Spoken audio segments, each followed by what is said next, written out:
Here's your opportunity to listen and learn from the most successful people driving growth and success in Palm Beach County and beyond. Welcome to the Business in Paradise Palm Beach podcast with Cary Stamp, founder of Cary Stamp and Company, Principled Wealth Advisors. Cary and his guests share stories and insights from Palm Beach County's most successful executives, entrepreneurs, and community leaders. Learn how they made it to where they are today, what principles guide them, how they mentor others to achieve success, and more. Hi, my name is Cary Stamp, and you're listening to the Business in Paradise podcast. On this podcast, I interview people that have built amazing businesses in Palm Beach and Martin County, Florida. There are folks that realize that living in paradise is living in South Florida. I have a great guest today. My guest is a guy that I've known for a long time, and I've admired the work that he's done both in his business and in his community. My guest today is Bob Stilley, who is the president and CEO of Heart Care Imaging, based right here in Tequesta, Florida, but with tentacles all over the United States, I think. Is that right, Bob? That's correct, Cary. And so, Bob, tell us a little bit about your company, Heart Care Imaging, and what you do. Well, Heart Care is an outsourcing company. We provide outsourced personnel services, equipment, imaging, mainly with nuclear medicine and echo, although we'll do any other modality within the diagnostic imaging field. And we work with a lot of large universities like the University of Florida, University of South Florida, GW. And we've also have another side, it's a kind of an interesting dynamic that we also work with rural hospitals called critical access hospitals throughout the United States to provide imaging services. So for those of us that don't speak medical, I think that means that you put machines in hospitals that take pictures of people's hearts. Yeah, we do. It's more than just hearts. We do. We started off with a cardiology focus. However, now we do a full range of radiology, and it's not just the machines though. We also provide the technologists, the licensing, the accreditation, and we do a lot of outreach services for these hospitals and universities so that people know the how, when, and why to use the imaging services. And Bob, how did you get started in this business? Did you have a background in this area? You know, not really. I out of college went to work for Xerox in their computer division, and some of us left there, went to work for a company that was owned by Johnson & Johnson, and that's how we got into the medical imaging fields. However, I will say that I always had a love for science, which certainly helped this side of the business. Okay, so you go to work for Xerox, then Johnson & Johnson, and what leads you into starting this business or buying this business? I don't even know how you got into it. Well, after the J&J company, it was a small company called Technicare, which was owned by Johnson & Johnson, and General Electric bought us. And a group of us, led by some of the senior managers, started a company called Summit, which was a sales distribution and service distribution company that I worked for a number of years, basically selling and servicing MRIs and CTs and so forth. I had an idea that we should use, instead of just selling equipment, we had great relationships with the universities and the hospitals, we should provide the services for them because they were struggling with that. My partners didn't think it was a great idea. I did, so I ended up leaving and starting Heart Care in 1998. 1998. Yep. So you start out, did you take any staff or was it just you with an idea? It was me with an idea. And where'd you go from there, and what was it like starting a business? Well, it's probably like a lot of people that start. You know, you believe in what you're doing. We had a 1-year-old baby at home. We mortgaged the house. Thank goodness Mary Lynn had a job, so she was able to help foot the bills. But we went into it. We were pretty successful early on because of our relationships within the industry. People knew me. They trusted me. So they pointed us in directions and put us in touch with people that needed our services. So it was a relatively fast startup. You know, it was scary for the first year, but you know, after the first year, I think Mary Lynn and I looked at each other. We said, "Gosh, we made less money than we did last year, but it's so much better to be working on your own." And based on that, we kept going and kept growing and growing and growing, and had some obstacles with the recession and then COVID, but we've always been able to make it through those. So tell me, was there one particular day or one particular deal early on in the business where you said, okay, I've overcome this obstacle or I've closed this deal, and now I know that I feel like there's some clarity. I'm going to make it here? Well, it might not answer your question directly, Cary, and I've told the story to a couple of my friends, and I was up in north of Vero Beach. And I went to a physician's office that I'd spent a lot of time preparing for. Went up there, and it was a total bust of a call. And I was coming back home feeling kind of bad. I stopped at a restaurant on the water, had a couple of beers, and I said, you know what? I'm going to stick with this. I'm going to go with it. And I think the following week we closed 2 deals. And at that point we knew we had made it and we were going to be fine. And the way we structure our deals is they're relationships with customers that last for years. We still have the first customer we had 22 years ago because it's an ongoing, we don't just sell the service for a month or two. It's an ongoing month to year relationship. Wow. So it's kind of like the old adage in business that so many people give up right before they turn the corner. And if you don't keep going, you never know where it's going to go. So I had those days myself. I bet you did. And I've told my team here, my wife knows about it. I think I may have even talked about it on the podcast, but I started my business about the same time as you. You said 1998? That's right. I started in 2002 and I was in Chicago. I had left a big firm like you had and went out on my own. And for the first 6 weeks, the prior firm that I was working for had gotten an injunction so that I could not go out and contact my clients and bring in any new business. That was hard because I had staff that I was paying for. I had just built out what I thought was an absolutely killer office in the Lincoln Park section of Chicago. I had all this overhead. I thought I had put aside enough capital, but like any new business owner, there's never enough capital that you put aside, and there's always something that's going to go wrong that you haven't counted on. So those days make me appreciate where things stand right now. So you mentioned a couple of things that I wanted to follow up on. One was college. And my question is, was that in Florida? And are you from Florida, Bob? Well, I'm from Pittsburgh originally. We moved down here when I was in high school. And of course, graduated from high school at Plantation High School down here, and then went to the University of Florida. Okay. So Steelers or Dolphins? Steelers. Steelers, okay. We'll get you a terrible towel before you leave. Okay. There might be some in the back. So we go to college down here. You mentioned another name that came up was Mary Lynn. Somewhere along the line, you meet this young lady. She probably sweeps you off your feet or vice versa. Tell us about that. Well, her father actually worked for Xerox, and as did my brother in the Washington, D.C. office. So I knew her dad. She ended up going to work for my brother after he had left Xerox, and I went up to Washington on a business trip. And I remember walking into his house. He said, I'm going to introduce you to Mary Lynn tomorrow. You're going to marry her. I laughed, and about 2 years later, we were married. So it was really nice. She's also from the Pittsburgh area, so we have that in common. So a lot of the same values and backgrounds that really do help in marriage. It was that simple. He knew. He knew both of us very well. So do you remember what the first date was like, aside from you met at your brother's house?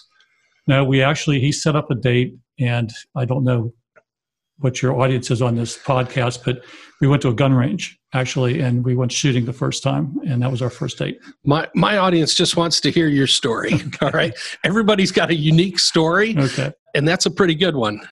I'm trying to think what Sharon and I did on our first date. I think we went to a bar by Wrigley Field called the Cubby Bear. Oh, yeah. And listened to some live music. So everybody has an absolutely different story. So you start your business. While you're starting your business, you mentioned Mary Lynn had another job. What was she doing? She worked for a company called Elps Electric. They were a distributor of printers and office-based products that she would sell to resellers. Okay. And so for a few years, she's probably the primary breadwinner in supporting the business as you're getting it up and going. That's right. Tell us how the business grew and what you think were some of the key strategies that you might have put in place over the years that said, hey, you should do business with us instead of either doing it yourself or hiring somebody else. Well, one of the things we focus on is clinical care first. That's always what we focus on. And so we want to make sure that the people are using the test properly, that they are making sure that the patients are aware of the how, when, and why to get the test, as well as the physicians on the how, when, and why to order the test. So we focus on that. We also understand that the hospitals, especially these small rural hospitals, they're struggling right now. So we we look at the demographics before we go into business with them and make sure that if they put the service in, they'll be able to make revenue positive and net revenue for the hospital. So we become a partner with them, basically. And that's why we have such long-term relationships, with our first customer, University of Florida, probably been with them for 15, 16 years. And they're all like that. We develop these long-term relationships where we help each other out. Wow. And today, what's the company look like? You've got machines and locations and offices and operations in how many places? I think we're in about 15 or 16 states right now. We just added Wyoming a couple of weeks ago. We're having a new piece of equipment delivered to Michigan this week, actually tomorrow. We've been mainly a southeastern, mid-Atlantic state company. However, we're pushing out into the west. We're into Arizona also. We're looking at some places up in Montana as well. And when I designed this podcast to interview people, I called it Business in Paradise because I chose to move down here to live in South Florida. It sounds like you've done the same thing. Have you ever considered leaving South Florida? No, it's a matter of fact, when we moved down here from the Washington, D.C. area, I moved up there after I met Mary Lynn. We got married, and I said, we've got to go back to Florida. So we moved back to Tequesta, and this is 1992. We were driving to the Winn-Dixie down on Indiantown Road, and Mary Lynn started crying. And I'm like, Mary Lynn, what's wrong? She goes, it's so far to the grocery store. She just missed D.C. so much, the big metropolitan area. So about a year later, I had an opportunity to move back up to the Columbia, Maryland area for a job. And I told her, hey, we could finally move back up to D.C. And she said, you'll be going by yourself because I love it here. But we comment exactly what you're saying, Cary, is that everybody we knew lived here because they wanted to live here. And sometimes at a bit of a sacrifice. You had to travel Monday through Friday to do your job. But people lived here because they really wanted to live in paradise. Yeah, absolutely. And you and your wife have done a great job of making this place even more awesome. This is a podcast that I want to hear about your story, but throw in a pitch for your wife, who has had an absolutely fantastic public service career. Tell us a little bit about where she's at right now and what she's been doing for the last 10 or 15 years. Well, Mary Lynn has always been interested in politics. She first got interested during the Reagan Revolution when she lived up in D.C. And when we moved down here, she got involved with the Republican Party just as a volunteer and volunteered on the Jeb campaign, a lot of the local Joe Negron campaigns. And once you start your own business and you start seeing the regulations and everything that people put in front of you, you get kind of frustrated. So she was approached, I guess, 9 years ago, and they said, we really want you to run for the state house here in Florida. And she thought long and hard about it. We decided to go ahead and do it as a family. She ran and won, of course, very competitive primary with the Republican side, and then won another 4 times. So she's worked her way in the Florida House. She is finishing up now. She's terming out. She is President Pro Tem. She also ran the Healthcare Appropriations Committee, 2 really important roles, the highest ranking woman in the Florida legislature. So she's done a great job. And she's not a politician. I guess you're a politician if you run, but she's not a politician in that she's looking for the next step. I mean, she's served. If something else comes up, she'll of course look at it, but she did it for all the right reasons. And every interaction that I've ever had with her, she's always been phenomenally gracious. And if necessary, was not hesitant to kind of reach across the aisle, get some help from the other side. So that's pretty unique. Yeah. By the way, Mary Lynn's last name is not Stilley, right. At least in public, right? I always tell people she wasn't sure it was going to work, so she wanted to just hang on to Magar. All right. So it's Mary Lynn Magar, folks. And that's a joke. Yeah, yeah. I think it is anyway. We'll find out. I got it.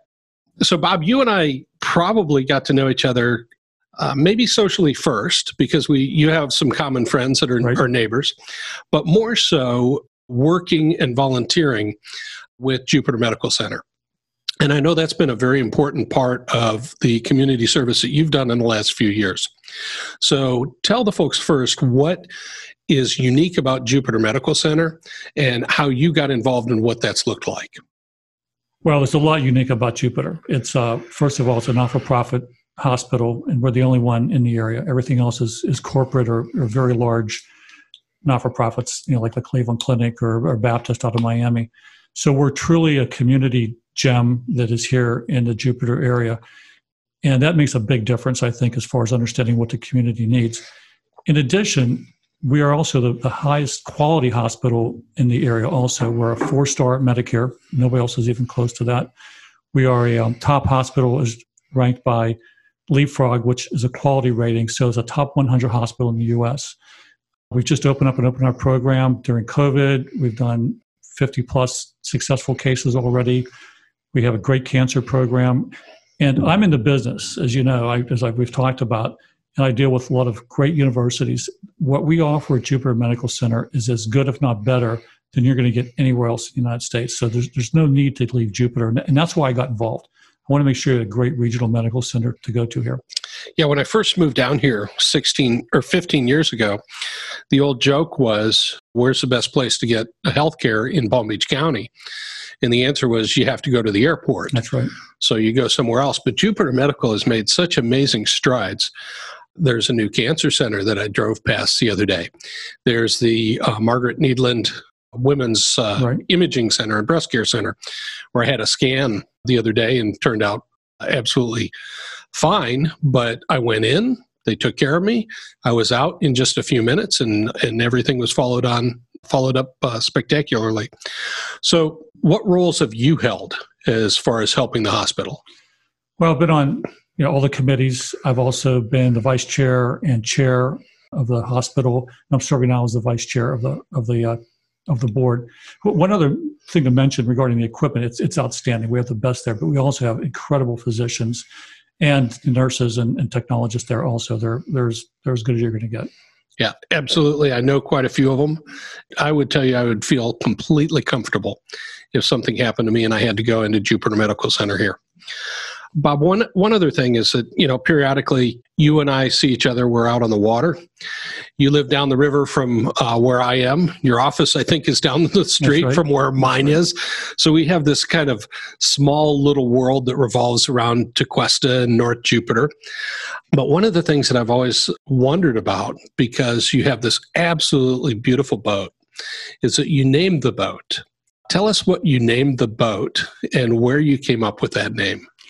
Well, the name of the boat is John Galt. I'm sure you know it's the character in Atlas Shrugged by Ayn Rand. And it's somebody that I've always admired in that book, the character and what he stood for, individualism and being able to do what you can do on your own. So that's how we got the boat. And it's a great name because people will walk up to you at a dock if you've gone to a marina and they'll say, who is John Galt? And they either know or they don't, because that's the first line in the book. Yes, that is the first line in the book, and that's what, in fact, weren't there billboards at some point around that said, who is John Galt? I can't remember. In my mind, I think that was the case. I've seen them around, and you see bumper stickers occasionally also on cars. Yeah. So Atlas Shrugged, fantastic book, and the character in the book is somebody who is individualistic, kind of rejects the collective notion that everybody is entitled to an equal share of everything, even if you don't work as hard as the other guy. Are those some of the things that you admired about John Galt, or was there something in particular? No, I think you've hit it on the head, Cary. Those are exactly the things you admire in a person like him, and just doing it for the right reasons. Everything that he, when he had Gulch, that everybody wanted to do things for the right reasons and work in concert for the better of the community, but not in a socialistic way, but is it more of a capitalist way, I guess. Okay. So we've talked a little bit about your wife, we've talked about your business, but I think there's another special lady in your life, and I think there's only one, right? That's correct. Okay. Tell us about Sam. Well, Sam is our daughter, and she came along 2 months early, so she was a preemie, and just been a fighter ever since. She went to school here in Palm Beach County, went to Benjamin, went to All Saints for her grade school, then went to the University of Florida. She was a great softball player, played all the way through high school and all the club levels, and then went to UF, and she studied neuroscience, and now she's down here at FAU at the Brain Institute getting her PhD in neuroscience. She's actually in the PhD program right now. She is. In neuroscience. That's pretty impressive. Is she at the Boca campus, or are they up in Jupiter? No, the Jupiter campus is the neuroscience campus, with Max Planck and Scripps there. It's that the three institutes just have something that nowhere else in the world where you see that kind of neuroscience presence. Now, my daughter Sarah is a junior in college. She had the good fortune to intern in a lab with Tom Konetic in Scripps a couple of years ago. It was a phenomenal experience for her, and she would also like to go into the medical field doing medical research. So we are so fortunate to have both Scripps and Max Planck down here in South Florida. It didn't develop quite as much as people originally envisioned. We'd have this huge biotech hub down here, but I still see companies starting up in the biotechnology area in this place. But to have those facilities here and the ability for young people to do their graduate work right here in Jupiter, we'd love to get our daughter back. It's taken off a lot faster than what you might think. In the last legislative session, FAU got the money to put in a new building that's going to compete with the Max Planck building and the Scripps research building. So FAU has been able to bring in a lot of researchers from Vanderbilt, National Institute of Aging, from UCSD. So they brought in some world-class, in fact, some might argue some of the best world-class neuroscientists around. So they're here at FAU, and they're starting to see some spin-off companies coming into the area also. So we'll see a lot more, a lot faster, I think. Good. So, Bob, one of the things that I told you I was going to ask you about today is kind of the history of when you got started in your business.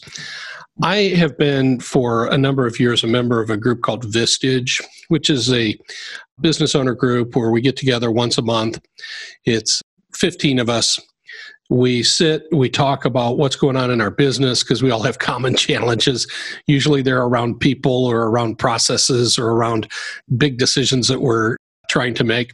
And I'm sure as a business owner, you've gone through a lot of these same types of challenges. And along the way, I've had some really good mentors, some people that have helped me out. One of the things that I like to do in the financial business is be a mentor to younger people who are trying to make a career of this business, because it is hard. I'm sure yours is as well. Along the way, some great people have helped me. Are there some people that you think have been instrumental in your journey along the way? Of course. I've been fortunate throughout my career when I was working for somebody else to always have, for the most part, really great bosses that cared about you and were looking out for you as far as growing and developing. Of course, look back at your parents. My dad was the first man in his family to graduate from high school. His parents, were, I think my grandma graduated maybe 6th grade, and his dad was a carpenter. My other grandfather was a bricklayer. So we came from pretty, blue collar, humble beginnings. And the work ethic. My dad went to World War II, came back, went to California State Teachers College, became a teacher, then became an engineer. Just the constant work ethic. That was something that, of course, you don't miss. When I worked for the company after Johnson & Johnson, a guy named Mike House was the guy that led us and was the leader of that. He was a great mentor. He's the one who introduced me to John Galt and Atlas Shrugged and those ways of thinking. Sometimes it only takes one person to just have this enormous impact on your life and kind of set you off in a phenomenal direction. As a business owner, are there some things that you think I look back on and say, geez, I wish somebody had been sitting there kind of behind my shoulder when I was younger or starting the business or making a key decision, because I might have thought about making this decision a little bit differently, or some challenges that you ran into that you think you overcame? Probably would have started it earlier. Yeah. Yeah, I think that it's always tough to, as you've started to leave a nice income that you have coming in every month, working with people that you like. I think that I probably waited probably could have done it 5 years earlier. I've tended to grow the company more through a grassroots versus pushing the envelope. So I think it would have been helpful to have somebody come in and say, Bob, push it harder, grow faster. We've just let it grow at its own pace. Is there somebody that does sales for your business, or is that kind of your role? That's basically my role. I'm the sales guy. We've gotten a lot of organic growth. We're well known within the industry. So when somebody has a need, somebody will say, hey, call Heart Care, call Bob. And our customers are very good salespeople for us also. We have trade show. Well, we used to have trade shows before COVID, but we've got a lot of leads from our customers that'll meet somebody and say, you need to talk to HeartCare. They can help you out. Now, are there other companies that do the same type of thing that you do for hospitals or providers around the country, or is this a unique model that you've created? There are other companies that do similar types of things. We're the only one that do the full breadth of services, from the equipment, the personnel, the marketing for the hospital, licensing, accreditation. We're the only one that does everything. So if I walk into one of the rural hospitals that you've contracted with, and I go to the imaging center, do you have the whole imaging center? We can, or we'll have parts of it. Okay. I go in there, let's assume you have the whole imaging center. The people that I'm interacting with, the person that checks me in, the person that does my imaging, the person that sends me on my way, the person that reads it, are those people part of your team? Typically, it'll be the imaging person. So it's going to be the radiology technologist or the nuclear medicine technologist that will be working for us. But you won't know that. They'll have the scrubs on for the hospital. They're contracted, and they work under the direct supervision of the physicians at the facility. As far as the reads go, the radiologists typically work for the hospital, similar to us as a contracting person, so they'll read it, but it'll just be the personnel in that department. So you're just the people taking the pictures. That's right. Somebody else is reading them. If there's a mistake, it's their problem. Hopefully. Yes. Hopefully. Yes. In medicine, that doesn't happen very often, but when it does, it can be a problem. Bob, we talked about mentors. We talked about, some things and challenges that you've had in your business. If you were telling your daughter or somebody in their 20s or 30s what they should be thinking about if they were going to start their own business, aside from, I'd start a little bit earlier, are there some other key things you would tell them as far as values, principles, what to be thinking about, how to interact with people? Well, you had mentioned a book, talking about books. I read a book probably in the 90s called The Road Less Traveled by Scott. And to paraphrase, the first line in the book is, life is difficult. Once you understand that, it becomes easy.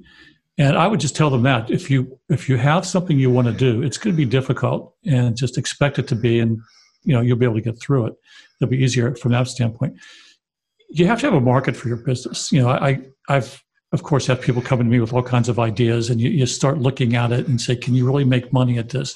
And it could be the best idea in the world, but if you can't make money at it, it's probably not going to work. So you have to really vet out whether you can be successful at it.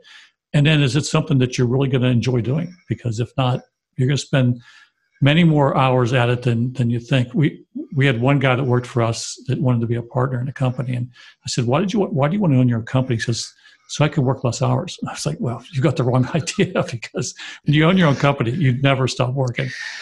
I come here on Sunday. My car's the only one in the parking lot. It doesn't work that way. That's right. That you work less hours. Yeah, I don't get to punch out at 5:00. Not that my team does that, because I have a very great dedicated team, and if I need them here, they're here. But they're entitled to go home because they're not participating to the same extent that I am in the upside of the business. But at the same time, they don't have a lot of risk. And so as a business owner, that's something that we get to take advantage of. If you were thinking back, you're a kid. You're growing up in Pittsburgh. Is that where you grew up? Or until I was 16, yes. Until you were 16, and then you came to Plantation. Right. So you're growing up in Pittsburgh. If you're like most young boys, you probably had some sports heroes, some people that you looked up to that were out there. Who would you say in your childhood that you thought, geez, this is a really cool guy or a great athlete or whatever? Anybody jump to your mind? Well, of course, Roberto Clemente. We were in Pittsburgh back in the day. It was more of a baseball town than it was a football town, because the Steelers were terrible and the Pirates were actually good at the time. They'd won the World Series in '60 and then '71 and '79, I think. Clemente was he was the face of the town. And I used to always laugh, because when the kids were really little, when they were like 7 or 8 years old, you get on the baseball team, they were willing to play right field, which of course was the position that they would put the worst player in. So that was because Clemente was a right fielder. So you were a baseball player as a kid? Yes. Any other sports? I play football, and I was mainly a runner, though. When I moved on to Florida, I still am an avid runner. Okay. So aside from running, what else do you do to relieve stress or for recreation? Boating. You go out on the water. Yeah. It's great to be out Florida and be out in the water. Are you going to the Bahamas on the boat? Are you going out and spending some time away? We've made a trip to the Bahamas, I think, every year for the past 20 years, down to Green Turtle is our happy place. Do you stay when you on the boat when you go down there? Or is there? We've done both. Recently, we've been staying at home, and we go down with multiple families. And if you've been to Green Turtle, I haven't. I haven't been to any of the out islands of the Bahamas, and I keep having guests on my podcast and friends that keep talking about how great it is. And Patrick, who is the COO of the company, has a family in Spanish Wells. Okay. So he's going down there all the time. And I've always wanted to go. So I'm raising my hand next time there's room on the boat and we don't have a pandemic. Well, this year we actually made it down there. They were open for like 2 or 3 weeks. So we somehow hit it right at the sweet spot. But it's kind of like Galt's Gulch in the Bahamas. Galt's Gulch? Galt's Gulch, where John Galt lived. John Galt. Yeah. Oh, okay. Galt's Gulch. Okay. So you're going to the Bahamas. You're spending some time in the water. You're still doing some running. Yes. Okay. And do you and Mary Lynn travel much normally? Yeah, we've traveled, throughout Europe, not so much throughout the United States as much as we'd want, but a lot through Europe. Do you have a favorite, like a go-to place that you would say this is maybe it's a Green Turtle? Yeah, the 2 places we go back to, we go to Beaver Creek, typically skiing in the winter, and then down to Green Turtle every summer. Okay. Bob, this has been a very, very enjoyable time that I've got to spend with you. So we've learned a little bit about your business. We've heard some great things about your wife and your daughter. Jupiter Medical Center has been an integral part, and I know you spent countless volunteer hours at Jupiter Medical over the past 5, 6, 7, 8 years, something along those lines. You just have such a great local story. So I totally commend you on building the business that you built. I would also say that you're in such a fortunate position with your wife. And is she going to be having some free time now, or is there another plan for her? Well, right now she's termed out at November 3rd, so she'll be done officially. And she works for the company too, so it'll be good to have her, full time at the company. So she'll be doing that, and then we'll see what happens for her. She's an amazing person, so I'm sure some other opportunities will open up for her. And is there anything that's next for you after this business? Is there another mountain to climb, another challenge? Last year, at the end of the year, somebody offered to buy the company, and it was a pretty nice figure. And we decided at the last minute, no go. So when COVID hit, I was like kicking myself. He's like, my gosh, Bob, you could have been sitting back, just not worrying about anything. I will tell you though, Cary, getting through the pandemic and managing that, and it was very difficult in our industry. Healthcare is extremely challenging, but getting through it kind of reinvigorated me to stay in this business and continue to grow. We've actually, this year, we had some setbacks during the early parts of the pandemic. We've actually been growing over the past few months. So I'm in it for a while. I certainly enjoy it. We do give a lot back. I'm still on the board of Jupiter Medical Center. I'm on the board of FAU. We'll continue to do those extra things also. Bob, thanks so much for your time today. This is Cary Stamp with Business in Paradise. I've had a great guest in Bob Stilley, who's the president and CEO of Heart Care Imaging right here in Tequesta, Florida, in the booming metropolis of Tequesta, Florida. Bob's my friend, he's my neighbor, and his business is right up the street from mine. Thanks, Bob. Thank you, Cary. Thank you for listening to the Business in Paradise Palm Beach podcast with Cary Stamp, founder of Cary Stamp & Company, Principal Wealth Advisors. Click the subscribe button below to be notified when new episodes become available. The information covered and posted represents the views and opinions of the guests and does not necessarily represent the views or opinions of the Commonwealth Financial Network. The content has been made available for informational and educational purposes only. The content is not intended to be a substitute for professional investing advice. Always seek the advice of your financial advisor or other qualified financial service provider with any questions you may have regarding your investment planning. Cary Stamp & Company is located at 110 Bridge Road, Tequesta, Florida 33469. Securities and advisory services offered through Commonwealth Financial Network member FINRA SIPC, a registered investment advisor.